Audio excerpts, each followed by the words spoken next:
కోరుతా ఉన్నా.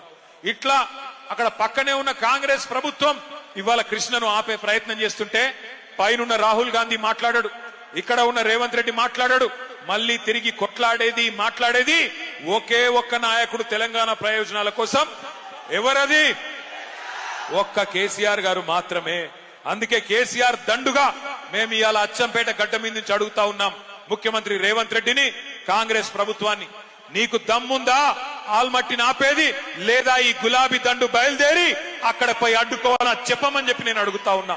నీకు దమ్ముంటే, నీ ప్రభుత్వానికి తెగింపుంటే రాహుల్ గాంధీ దగ్గరికి పిలిపి కర్ణాటక ముఖ్యమంత్రిని, ఎట్లా కృష్ణా నదిని మా నల్లగొండకు, పాలమూరుకు, మా రంగారెడ్డికి కాకుండా చేస్తావు, ఎట్టి పరిస్థితుల్లో దీన్ని ఒప్పుకోం అని చెప్పి రాహుల్ గాంధీతో చెప్పి ఆల్మట్టి దగ్గర 70,000 కోట్లతోని వాళ్ళు ఏదైతే ఎత్తు పెంచే ప్రయత్నం చేస్తున్నారో దాన్ని వెంటనే ఆపేయి.